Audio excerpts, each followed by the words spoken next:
Recientemente leí la siguiente ilustración en un libro de Jerry Bridges que encaja perfectamente con el tema que vamos a exponer en esta mañana en nuestra serie consecutiva en el libro de Daniel. Imagínese que usted va viajando en un avión a 35,000 pies de altura y de repente se escucha la voz del piloto decir por el altoparlante: estimados pasajeros, tenemos un serio problema. Una de las dos alas está a punto de desprenderse. Pregunta: ¿cuál de las dos preferirías tú perder? ¿La de la derecha o la de la izquierda? La pregunta es tonta porque ningún avión puede volar con una sola ala. Ambas son absolutamente necesarias para mantener el vuelo. Ahora, visualicemos la vida cristiana como un avión que tiene también dos alas. Una se llama dependencia y la otra se llama disciplina.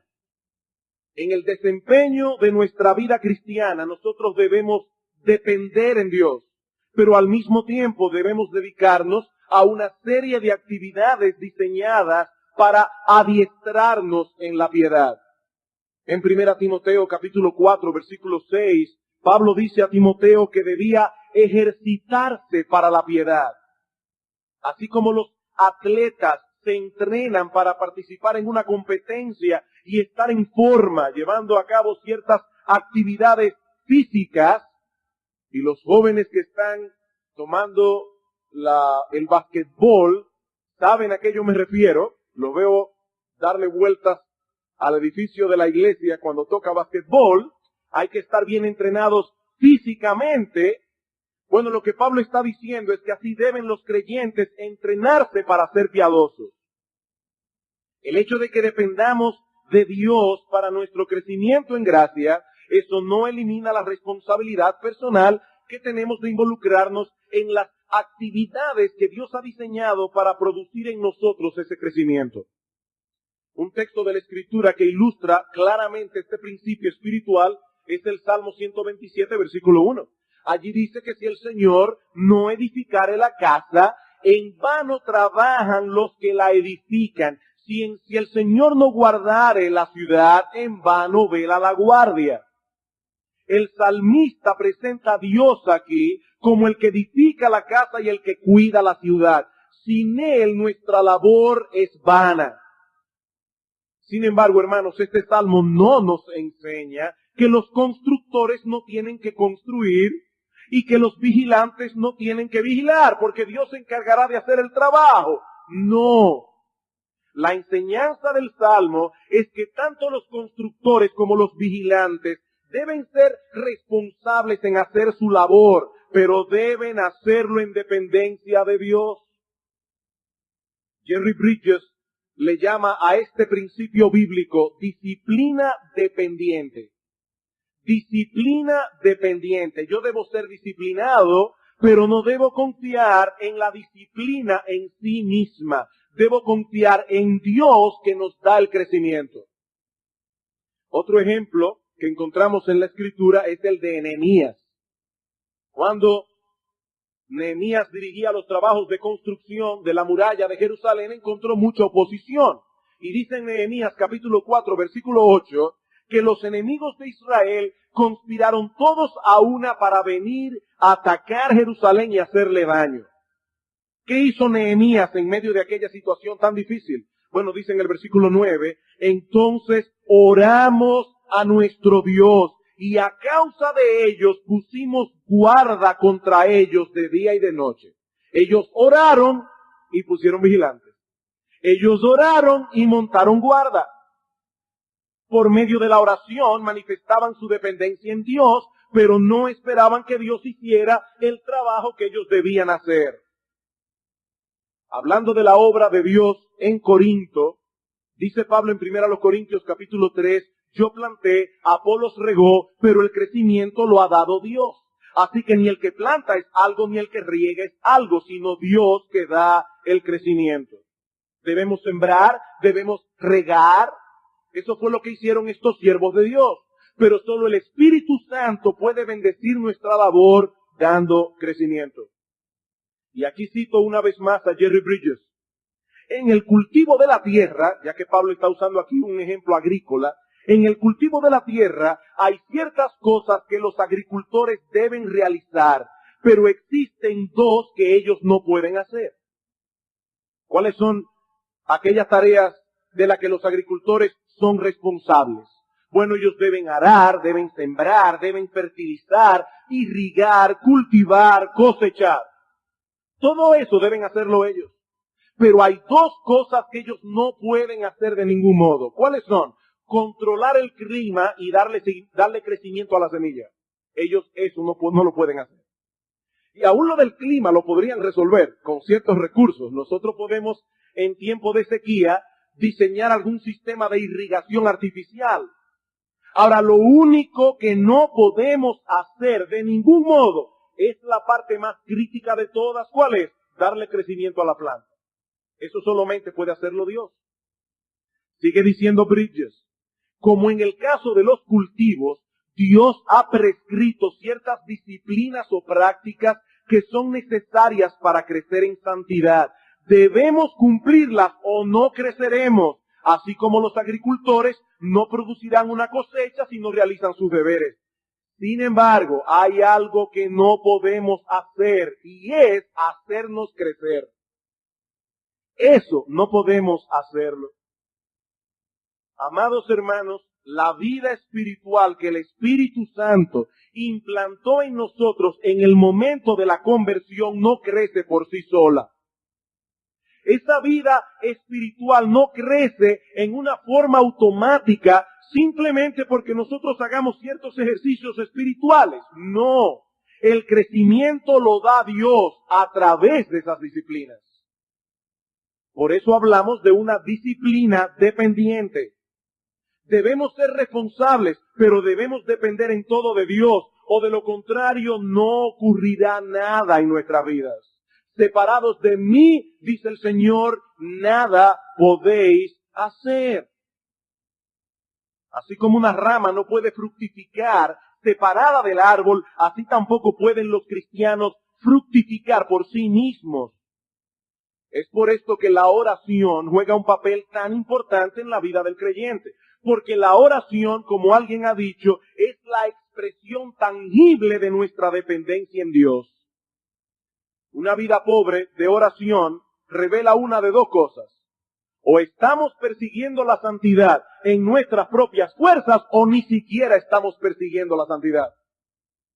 O estamos tratando de ser santos por nosotros mismos, o ni siquiera estamos tratando de ser santos.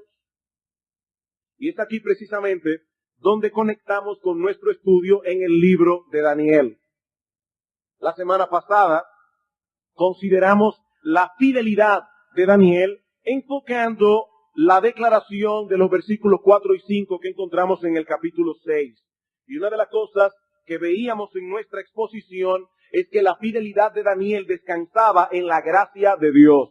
Daniel no llegó a ser el hombre que fue amparado en sus propias fuerzas. Daniel conocía en la práctica este principio de disciplina dependiente.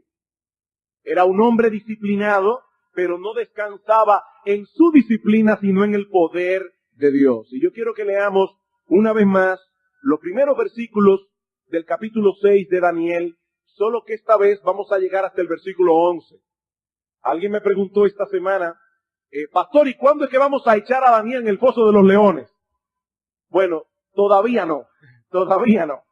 Vamos a dejar eso quizás para el domingo próximo. Ahora yo me quiero concentrar en los versículos 10 y 11. Pero vamos a leer capítulo 6, versículos 1 al 11. Pareció bien a Darío constituir sobre el reino 120 sátrapas que gobernasen sobre todo el reino. Y sobre ellos 3 gobernadores, de los cuales Daniel era uno, a quienes estos sátrapas diesen cuenta para que el reino fuese perjudicado. Pero Daniel mismo era superior a estos sátrapas y gobernadores, porque había en él un espíritu superior, y el rey pensó en ponerlo sobre todo el reino. Entonces los gobernadores y sátrapas buscaban ocasión para acusar a Daniel en lo relacionado al reino, mas no podían hallar ocasión alguna o falta, porque él era fiel, y ningún vicio ni falta fue hallado en él. Entonces dijeron aquellos hombres: no hallaremos contra este Daniel ocasión alguna para acusarle, si no la hallamos contra él en relación con la ley de su Dios. Entonces estos gobernadores y sátrapas se juntaron delante del rey y le dijeron así: Rey Darío, para siempre vive. Todos los gobernadores del reino, magistrados, sátrapas, príncipes y capitanes han acordado por consejo que promulgues un edicto real y lo confirmes, que cualquiera que en el espacio de 30 días demande petición de cualquier dios u hombre fuera de ti, oh rey, sea echado en el foso de los leones. Ahora, oh rey, confirme el edicto y fírmalo, para que no pueda ser revocado conforme a la ley de Media y de Persia, la cual no puede ser abrogada. Firmó pues el rey Darío el edicto y la prohibición. Y aquí el texto que vamos a estudiar hoy. Cuando Daniel supo que el edicto había sido firmado, entró en su casa y, abiertas las ventanas de su cámara que daban hacia Jerusalén, se arrodillaba 3 veces al día y oraba y daba gracias delante de su Dios como lo solía hacer antes. Entonces se juntaron aquellos hombres y hallaron a Daniel orando y rogando en presencia de su Dios. Como decía hace un momento, en la mañana de hoy, quiero centrar mi atención, nuestra atención, en los versículos 10 y 11 y en los detalles incidentales que esos versículos nos brindan sobre la vida de oración de Daniel. Así como debemos mirar a Daniel como un ejemplo de fidelidad, así también debemos mirarle como un ejemplo de oración. De hecho, en cierto modo, ambos aspectos en la vida de Daniel están íntimamente conectados.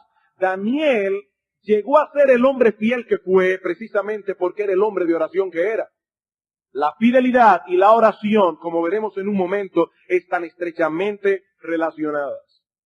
¿Qué nos enseña este texto en cuanto a la vida de oración de Daniel? Bueno, hay varios elementos aquí que nos revelan la forma como este hombre dependía de Dios en oración. En primer lugar, Daniel oraba resueltamente. En primer lugar, Daniel oraba resueltamente. Su temor de Dios y su sentido de necesidad le impedían apartarse del lugar de la oración por mucho tiempo, a pesar del peligro que esto significara para él. Dice en el versículo 10 que tan pronto Daniel se entera de que el edicto ha sido firmado, ¿qué hizo él? Se dirigió a su casa, pero no para planificar cómo se defendería del complot, ni para quejarse con amargura por la suerte que estaba corriendo. No. Daniel no llegó a casa ese día y comenzó a pensar: ¿cómo puede ser que el rey Darío haya firmado ese decreto? ¿Acaso no sabía él que esas personas estaban detrás de mí? O lo que era todavía mucho más complejo, Daniel pudo haber pensado: ¿por qué Dios permitió que estas personas se salieran con la suya? ¿Acaso no dice la Escritura que el corazón del rey está en las manos de Jehová y que a todo lo que él quiere lo inclina? ¿Por qué Dios no impidió que Darío firmara el edicto? Muchas quejas amargas se hubieran podido levantar en el corazón de Daniel contra el rey y contra Dios. Pero él fue a su casa a orar. Él fue a su casa a orar.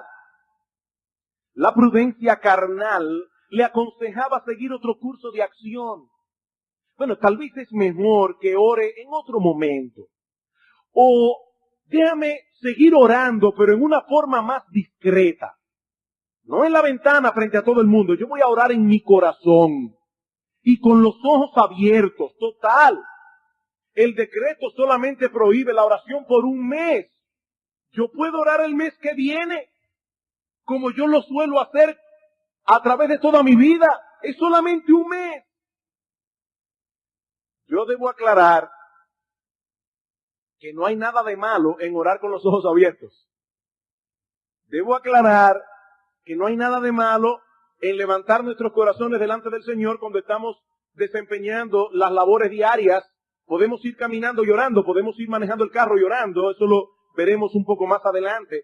Pero en esta circunstancia particular, Daniel no podía hacer eso. Como bien señala Calvino en su comentario, era necesario testificar delante de los hombres su perseverancia en la adoración a Dios. De haber alterado su hábito, hubiera sido una prueba de renuncia parcial de su compromiso con Dios. Daniel no podía cambiar su hábito. Daniel había resuelto darle gloria a Dios ante los ojos de los hombres. Hermano, yo tengo una convicción. Yo tengo la convicción de que si el decreto firmado por Darío hubiese prohibido orar solo por 3 días, Daniel hubiese tenido problemas como quiera. Él no necesitaba un mes para meterse en problemas. Si el edicto prohíbe la oración por 3 días, Daniel hubiese tenido problemas. No solo porque en este asunto estaba en juego su fidelidad a Dios, sino también porque para este hombre la oración era tan importante como la respiración. ¿Puedes tú dejar de respirar por 3 días? No, ni por 5 minutos. Daniel tampoco podía dejar de orar. Para Daniel era mejor perder la vida que dejar de orar. Él no concebía la vida sin oración. Y yo pregunto, hermanos, ¿tenemos todos nosotros la misma determinación de acercarnos a Dios cada día en oración, independientemente de las circunstancias a nuestro alrededor?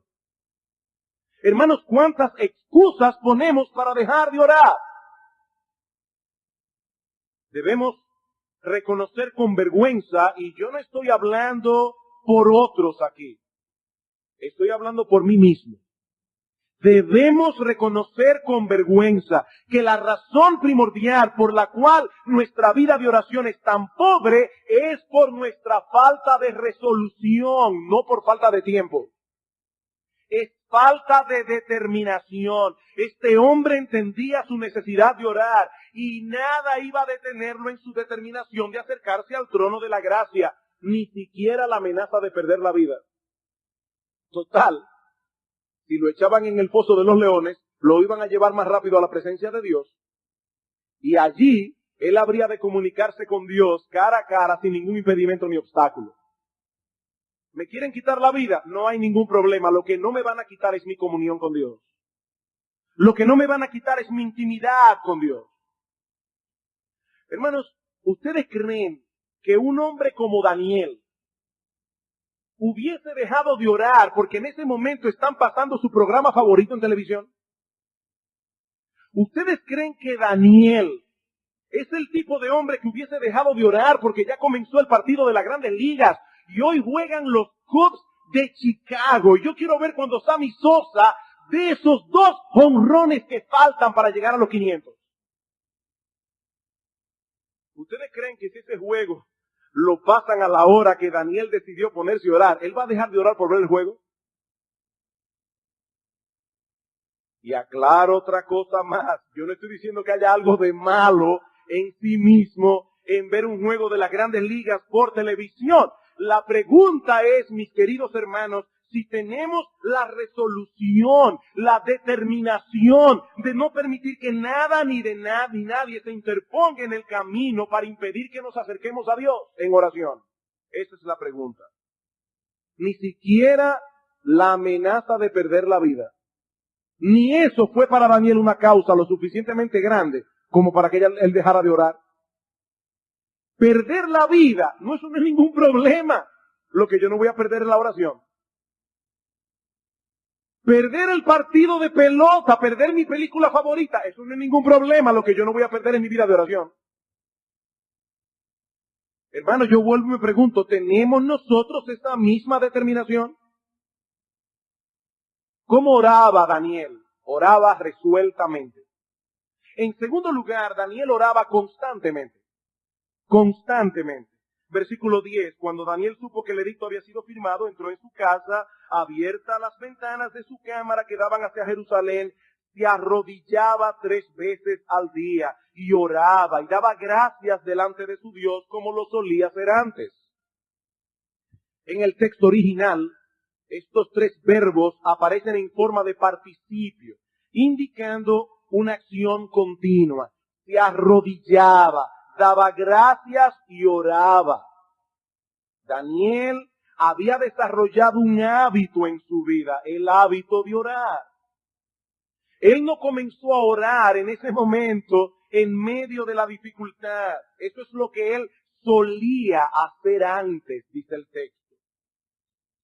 Había un hábito. Hermano, ¿ustedes recuerdan cómo reaccionó Job cuando le vinieron en un día todas las aflicciones que vinieron? Dice que él se postró y adoró. Ahora, él hacía eso todos los días. Él había formado ese hábito. Hay algunas personas que están esperando que llegue el problema para comenzar a orar. No, si usted no tiene el hábito, no va a orar como debe en medio del problema. Daniel había formado un hábito. Él oraba cuando las cosas marchaban bien y cuando las cosas marchaban mal. Oraba en medio de la aflicción y en medio de la prosperidad. Tenía tal entendimiento de su necesidad que eso lo llevó a forjar un hábito en su vida desde que era un joven adolescente. Y cuando llegó a ser un anciano, todavía continuaba con el mismo hábito piadoso. Llamó mi atención el comentario que hace Darío sobre Daniel en los versículos 16 y el versículo 20. Dice, entonces el rey mandó y trajeron a Daniel y le echaron en el pozo de los leones. Y el rey dijo a Daniel, el Dios tuyo a quien tú continuamente sirves, Él te libre. Versículo 20, y acercándose al pozo, llamó a voces a Daniel con voz triste y le dijo, Daniel, siervo del Dios viviente, el Dios tuyo, a quien tú continuamente sirves, ¿te ha podido librar de los leones? Mi hermano, ese es el testimonio que la gente que vive contigo tiene de ti. Que tú sirves continuamente a Dios. Pastores, que mire, el mundo ha cambiado mucho de la época de Daniel hasta aquí. Mi hermano, yo debo recordar que Daniel no era un monje recluido en un monasterio. Daniel era un hombre de estado que sirvió bajo 4 monarcas distintos durante 2 reinados distintos. Daniel no era un vago, Daniel no era un monje retirado en un monasterio. Daniel era un hombre sumamente ocupado. Pero aún así fue un joven de oración, un adulto de oración y un anciano de oración. Cuando joven oraba, cuando adulto oraba, cuando anciano oraba. Daniel oraba continuamente. Queridos hermanos, debemos echar a un lado toda excusa y dedicarnos a forjar ese hábito en nuestras vidas. Joven que me escuchas, tú profesas ser un cristiano. Este es el momento para tú comenzar a forjar un hábito piadoso de oración. Ahora, hoy, no mañana, no cuando tengas 25 años, es ahora. Es ahora. Así que Daniel oraba resuelta y constantemente, pero también oraba en tercer lugar regularmente. Daniel oraba regularmente. El texto dice que él tenía la costumbre de orar 3 veces al día. 3 veces. Este era un tiempo planificado, un tiempo puesto en agenda. A esa hora Daniel no hacía citas. Y si Daniel hubiese vivido en esta época, a esa hora apaga el teléfono celular, apaga el beeper, habla con sus hijos y le dice, mis hijos, este es mi tiempo de oración. Yo no quiero bulla, yo no quiero que me llamen, a menos que ya la sangre esté corriendo por el piso. Este es mi tiempo de orar. Apaguen radio, apaguen televisión. Yo tengo este tiempo puesto en agenda para encontrarme con Dios. Dice David en el Salmo 55, versículo 17, tarde y mañana y a mediodía oraré y clamaré y Él oirá mi voz. Estos hombres tenían un tiempo señalado en su agenda para dedicarse a orar. Ahora, hermanos, la Biblia no establece como una regla que los creyentes deben orar 3 veces al día, ni que debe ser en la mañana, al mediodía, en la tarde. Pero la Biblia sí da por sentado que todo verdadero cristiano va a apartar un tiempo específico para encontrarse con Dios en oración. Es interesante notar que en el Padre Nuestro, el Señor Jesucristo presupone que nosotros vamos a encontrarnos con Dios en la mañana. Porque Él dice, Padre Nuestro que estás en los cielos, danos el pan de cada día. Él está pidiendo el pan de ese día. Evidentemente parece que todavía no ha desayunado. Él está comenzando el día en oración delante de Dios. Ahora, hermanos, eso no elimina la necesidad que nosotros tenemos de orar durante el día fuera de ese tiempo señalado y específico. Continuamente nosotros vamos a tener que enviar notas de auxilio al trono de la gracia, pidiendo a Dios que nos supla para una situación aquí, una situación allá. Estas peticiones son como dardos que nosotros enviamos al cielo en medio del trajín del día. ¿Ustedes recuerdan cuando Nehemías fue llamado delante del rey? En Nehemías capítulo 2, versículo 4, el rey se ha dado cuenta que Nehemías está triste. Dime qué te pasa. Él le cuenta lo que está pasando en Jerusalén, las murallas están destruidas, y el rey le pregunta, ¿y qué tú quieres que yo haga por ti? Y dice en Nehemías capítulo 2, versículo 4, entonces oré a Dios y dije al rey. ¿Qué clase de oración fue esa? Él no le dijo, alto la acción, déjame ir a la cámara a orar. No. No, seguramente lo que él dijo fue, Señor, ayúdame, dame sabiduría, inclina el corazón del rey. Esto es lo que yo quiero. Y Dios respondió su oración. Porque nuestro Dios es bueno y para siempre su misericordia. Él no está en el cielo con un reloj diciendo, no te voy a responder porque no oraste ni 5 minutos. No, hermanos. No, nuestro Dios no es así. Por eso alguien decía que así como los creyentes necesitan un tiempo de oración planeado, prolongado y persistente, así también necesitan de la oración no planificada, corta y espontánea. De las dos maneras. Tan importante es una cosa como la otra. Y ahora yo te pregunto, mi amado hermano, ¿estás tan consciente de tu necesidad de la gracia de Dios que mantienes ese canal de comunicación abierto con Él a lo largo del día? Hermanos, ¿cuánta necesidad tenemos continuamente de la asistencia divina? ¿Cuánta necesidad de la sabiduría de Dios? ¿Cuántos pecados que mortificar? ¿Cuántas virtudes que desarrollar? ¿Cuántas decisiones que tomar? Yo no sé ustedes, los que tienen hijos, pero yo encuentro que la tarea, la labor de criar a los hijos en el temor de Dios es algo tan y tan crítico. Es algo para lo cual necesitamos tanta sabiduría en cada momento. Para nuestro trabajo. ¿Cuánta sabiduría necesitamos? Vas a ver a una persona, tú eres vendedor, estás en venta y tienes una cita con alguien. Señor, yo quiero que tú me des gracia para yo poder inclinar el corazón de esta persona y venderle el producto que yo le voy a vender. Tú necesitas para eso la gracia de Dios. ¿Cuánta necesidad de la gracia de Dios continuamente? Yo vuelvo y pregunto, mi hermano amado, ¿te mantienes tú durante el día con ese canal de comunicación abierto las 24 horas? ¿Tienes tú un tiempo señalado en tu agenda para encontrarte con Dios en oración cada día a una hora determinada? Puede ser que tengas el deseo de mejorar tu vida de oración, pero mi amado hermano, si tú no lo planificas, no podrás. Jerry Bridges dice al respecto, a menos que usted planifique orar y apartar un tiempo específico para hacerlo, descubrirá que no llevará a cabo sus buenas intenciones. No podrá. No podrá. Mi hermano, allí sentado, responde esta pregunta. Allí donde estás, ¿cuál es el tiempo que tú tienes señalado en tu agenda para encontrarte con Dios cada día a la misma hora? ¿Cuál es?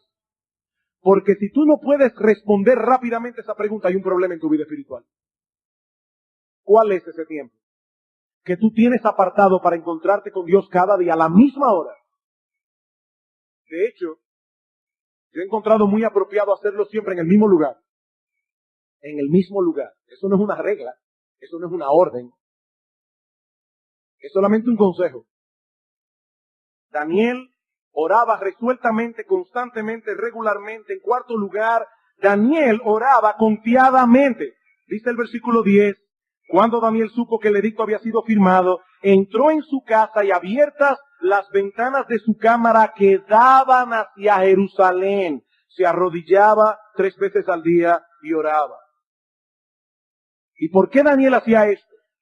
Porque Daniel confiaba en la promesa que Dios había hecho en la dedicación del templo. Si ustedes van al primer libro de Reyes, el capítulo 8, los versículos 46 al 49, no lo vamos a buscar, allí dice que si el pueblo de Israel era llevado cautivo, repito hermanos, no había nada mágico ni misterioso en el hecho de orar mirando hacia Jerusalén. Simplemente Dios había dicho que si su pueblo era llevado a cautiverio, que si oraban mirando hacia Jerusalén, Él iba a responder esta oración. Esta práctica era un recordatorio constante a los judíos que estaban en la cautividad de que ellos no pertenecían a la nación donde estaban, sino que ellos eran miembros del pueblo del pacto, la nación que Dios había apartado de todos los pueblos de la tierra para tener con Él una relación especial de intimidad. Ahora, el punto que yo quiero enfatizar aquí es que Daniel conocía esta promesa de Dios y confiaba en ella. Y esta confianza inquebrantable en lo que Dios había revelado sustentaba su vida de oración. Hoy día nosotros no tenemos que orar mirando hacia ningún lugar. De hecho, ni siquiera tenemos que orar en la iglesia. Hay algunos hermanos que cuando tienen una gran necesidad de oración, ellos quieren que se ore en el culto del domingo en la mañana. Y uno dice, mire hermano, si no es una operación que se va a realizar el lunes, vamos a orar el miércoles. No, es que el culto es como que tiene un poder especial. Hermanos, si nosotros le pedimos a Dios como iglesia el miércoles en el culto de oración, eso es exactamente lo mismo que pidamos el domingo. Para Dios no hay un lugar particular donde Él escuche mayormente la oración o un tiempo particular. Cristo le dice a la mujer samaritana en Juan capítulo 4, mujer, créeme, la hora viene cuando ni en este monte ni en Jerusalén adoraréis al Padre. Dios es espíritu y los que le adoran en espíritu y en verdad es necesario que adoren. No hay que estar en un lugar particular ni mirar hacia un lugar particular para que Dios escuche nuestra oración. Pero sí es necesario que nuestras oraciones descansen en las promesas de Dios. Eso sí es necesario. Hace un momento cantábamos todas las promesas del Señor Jesús. Son apoyo poderoso de mi fe. Grandes, fieles, las promesas que el Señor Jesús ha dado. Queridos hermanos, si tuviésemos mayor confianza en lo que Dios ha prometido, si las promesas de Dios fueran traídas con más frecuencia a nuestras mentes, nuestra vida de oración fuera más estable, nuestra vida de oración fuera más persistente. Dice el Señor, de cierto os digo, que todo cuanto pidiereis al Padre en mi nombre os lo dará. Pedid y recibiréis para que vuestro gozo sea cumplido. ¿Tú crees eso? Que todo lo que tú le pidas al Padre en el nombre de Cristo, como si fuera Cristo que lo estuviera pidiendo, que Él te lo dará. Algunas personas creen que pedir en el nombre de Cristo es como añadir al final de la oración la frase mágica, en el nombre de Cristo. Eso es como decir, abracadabra. No, pero la idea de orar en el nombre de Cristo no es añadirle esa coletilla a la oración. La idea es orar con la conciencia de que yo no tengo ninguna razón para que Dios me dé lo que yo le estoy pidiendo. Por eso, cuando voy delante de Dios, no voy en mi nombre, sino en el de Él. Vamos a suponer que usted es una persona pobrecita, pero pobrecita. Ahora es una persona sumamente confiable. Y hay un individuo multimillonario que le ha tomado mucha confianza.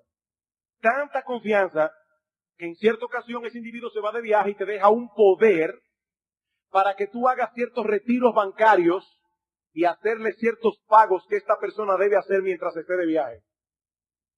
Si tú vas al banco en tu nombre, no te van a dar un centavo, porque tú no tienes ningún crédito allí. Tú no tienes nada que avale tu palabra. Tú no tienes nada por lo cual el banco te va a prestar un centavo. Ahora, si vas en el nombre del multimillonario que ha confiado en ti, si vas en su nombre, si vas amparado en el poder que esa persona te ha dado, el banco te va a prestar como si fuera él. Bueno, cuando nosotros vamos al Padre en nuestro nombre, tenemos la cuenta en rojo. Pero cuando vamos en el nombre de Cristo, confiando en los méritos de Cristo, amparado en la obra de Cristo, el Padre oye nuestra oración. Pedid, dice el Señor, y se os dará, para que vuestro gozo sea cumplido. En Lucas capítulo 11, cuando el Señor enseña acerca de la oración, Cristo dice: ¿qué padre hay de vosotros que si su hijo le pide pan le dará una piedra? O si le pide pescado le dará una serpiente. Pues si vosotros, siendo malos, sabéis dar buenas dádivas a vuestros hijos, ¿cuánto más vuestro Padre Celestial dará buenas cosas a los que le pidan? Mi hermano, yo te pregunto una vez más, ¿tú crees eso? ¿Tú crees que nuestro Dios es un Padre bueno, misericordioso, que te está diciendo: ven y pide, que yo te lo voy a dar en el nombre de Cristo? ¿Tú crees eso? Porque si tú creyeras eso, si yo creyera eso, viviríamos continuamente delante del trono de Dios. Por eso dice Santiago: no tenéis lo que deseáis. ¿Por qué? Porque no pedís. Porque no pedís. Mi amado hermano, todas esas promesas están en las Escrituras para alimentar nuestra fe. Dios no miente. Dios no miente. Y Él ha prometido grandes cosas para aquellos que oren con fe, creyendo que Dios es poderoso para conceder lo que promete. Ahora, creyendo también que Dios es sabio para saber cuándo, cómo y dónde responder la oración. Yo debo creer las dos cosas. Un siervo de Dios ha dicho que Dios detiene su ayuda cuando olvidamos que tenemos necesidad de ella y no se la pedimos. Dios detiene su ayuda, y no de maldad. Él lo hace para nuestro bien. Tú no pides, no te doy, porque tú tienes que aprender que me necesitas. Tienes que aprender que no eres autosuficiente. Él quiere que permanezcamos cerca del trono, y de un modo u otro se encargará de enseñarnos nuestra impotencia y nuestra necesidad de Él. Daniel oraba resueltamente, constantemente, regularmente, confiadamente.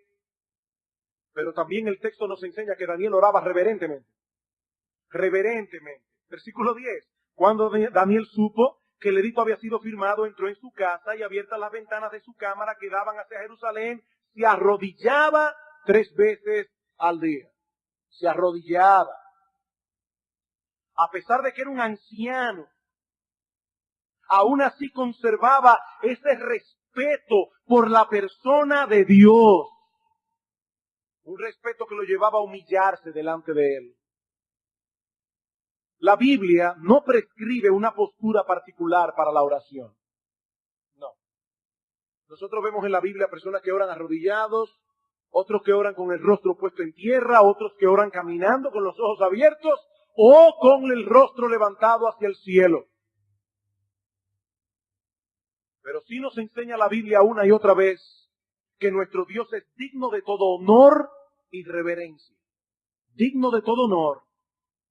El hecho de que podamos acercarnos a Él con confianza no quiere decir que seamos confianzudos. No. En la oración modelo que Cristo nos dejó, vemos estos dos elementos actuando uno al lado del otro. Confianza y reverencia. Padre nuestro. ¿Cuánta confianza? Que estás en los cielos. Hay una distancia. Es mi Padre, y cuando yo entro delante de su cámara secreta, Él me escucha con toda la ternura que un padre escucha a su hijo. Pero Él está en los cielos, yo estoy en la tierra. Daniel tenía intimidad con Dios, pero esa intimidad no lo llevaba a olvidar que el Dios al que él adoraba era digno de toda honra, gloria y honor. Y hermanos, si hay algo que la iglesia de Cristo de nuestra generación necesita urgentemente recobrar, es una percepción adecuada de quién es Dios. Yo no quiero ofender a nadie con esto que voy a decir ahora. Nadie que esté aquí o que vaya a escuchar esto luego en un cassette. Pero hermanos, es triste ver lo que está pasando en muchas iglesias al día de hoy. Ver la manera como muchos predicadores toman el nombre de Dios. Hablan de las cosas santas como si fueran las cosas más ligeras del mundo. Me da mucha pena cuando yo oigo alguno de estos grupos musicales evangélicos modernos Yo me pregunto, ¿realmente entenderán quién es Dios? Y vuelvo y repito, yo no estoy criticando aquí a nadie, no quiero hacer una crítica malsana, pero sí necesito como pastor instruir a la iglesia. Hermanos, yo no estoy en contra, y los pastores de esta iglesia no estamos en contra, en usar música contemporánea para alabar a Dios. No, no estamos en contra de eso.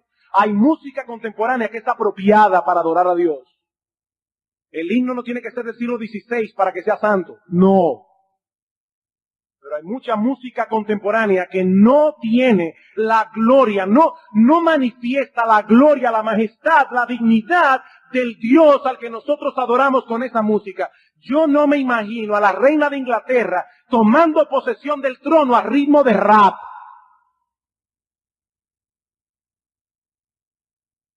Y mi Dios tiene más gloria y más majestad que la reina de Inglaterra.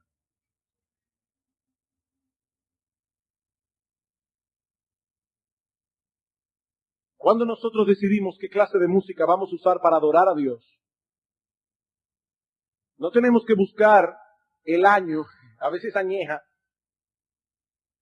No, lo que tenemos que buscar es que es una música consonante con la gloria, la santidad, la justicia, la majestad de Dios.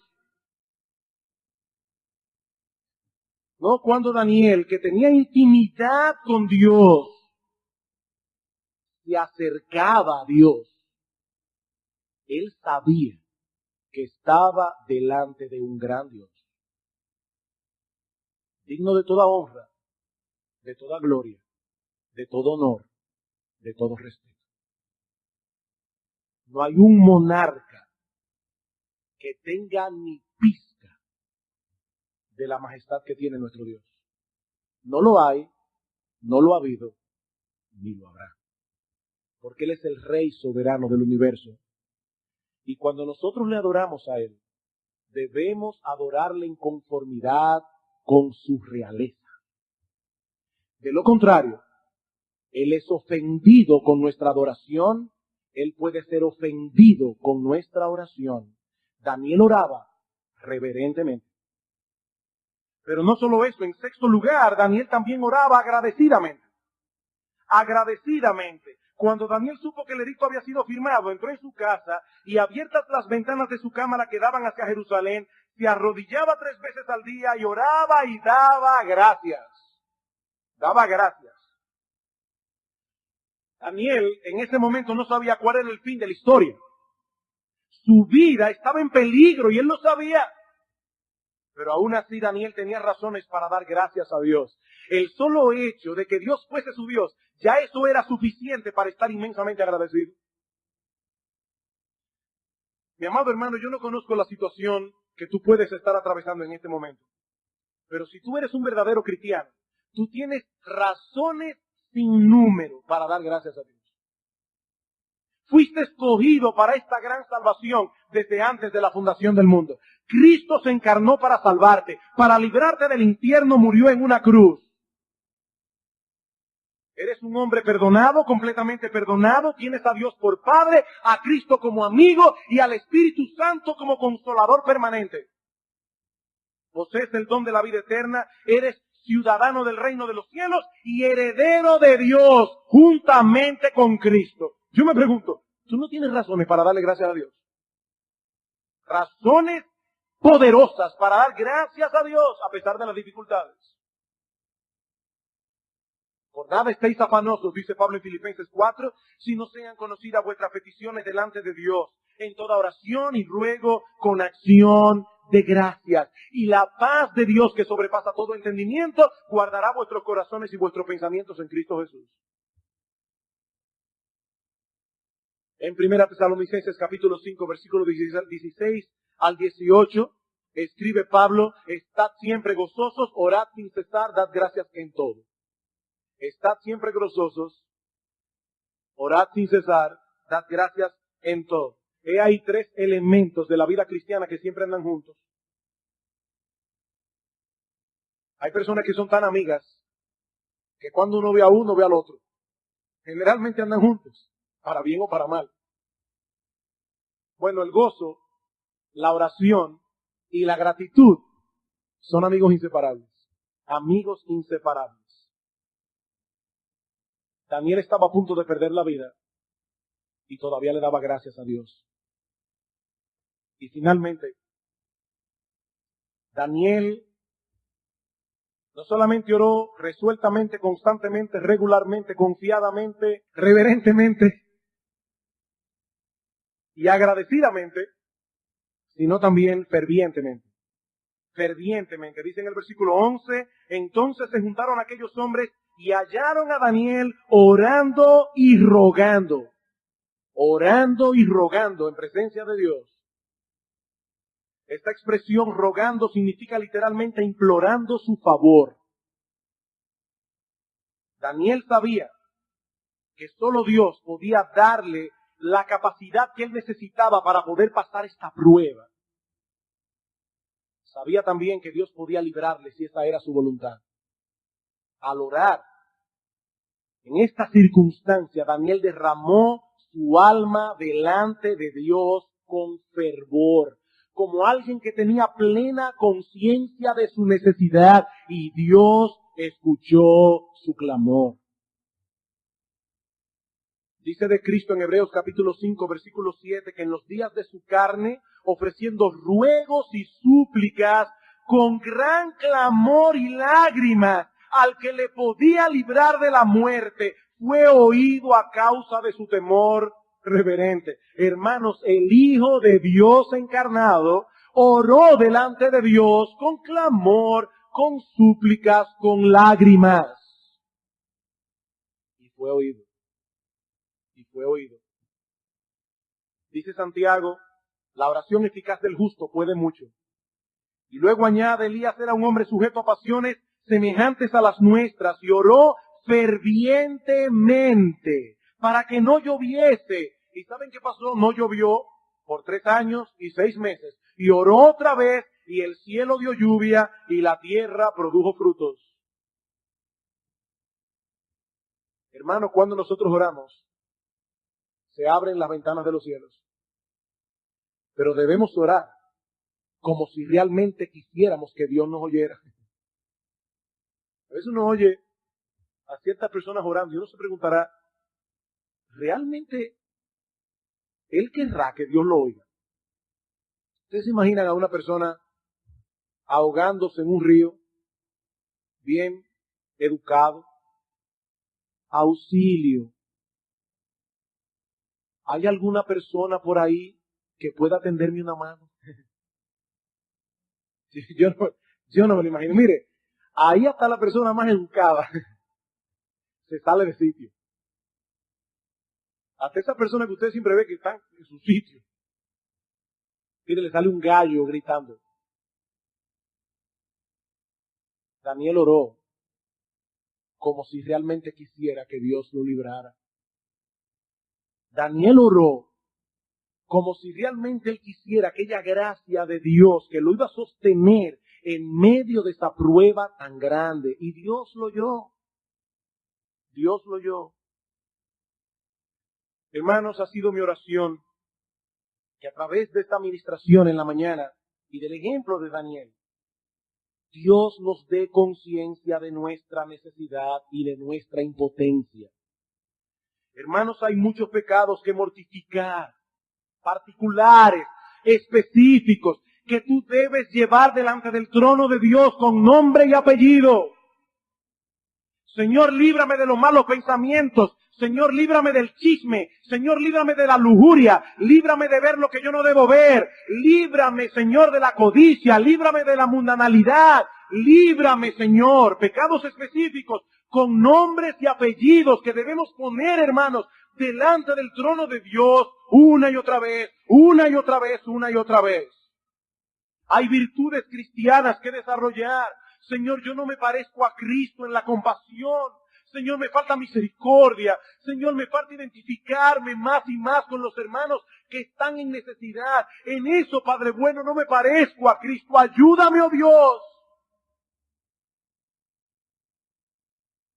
Nosotros no podemos hacerlo en nuestras propias fuerzas. Recuerden lo que decíamos al principio. El avión necesita las dos alas para volar. Disciplina, pero también dependencia. Y la oración es la expresión tangible de nuestra dependencia en Dios. Necesitamos la gracia de Dios y Él ha prometido derramar esa gracia abundantemente a los que la piden en oración. No tenéis lo que deseáis, porque no pedís. Pedid y se os dará. Buscad y hallaréis, llamad y se os abrirá, porque todo el que pide, recibe. Que el Señor nos ayude a desarrollar el hábito piadoso que Daniel desarrolló a lo largo de toda su vida. Entonces, y solo entonces, podremos encaminarnos hacia la fidelidad que caracterizó a este hombre de Dios. Vamos a orar. Te damos gracias, Señor, una vez más, por el ejemplo de este hombre. Pero recordamos que Daniel era un hombre sujeto a pasiones iguales que las nuestras. Recordamos que este hombre fue lo que fue por tu pura gracia. Nuestro Padre, nuestro Dios, mira a cada creyente en este lugar e impacta su corazón con esta enseñanza. Padre, haznos conscientes de nuestra necesidad, haznos conscientes de nuestra impotencia y manténnos constante y regularmente delante del trono de la gracia, en momentos planificados y no planificados, en oraciones que han sido establecidas y en oraciones espontáneas, pero todo el tiempo, en todo lugar y en toda circunstancia dependiendo únicamente de ti. Te alabamos y te bendecimos, porque tú eres un Dios que escucha la oración de su pueblo. Gracias, oh Señor, en Cristo nuestro Salvador. Amén.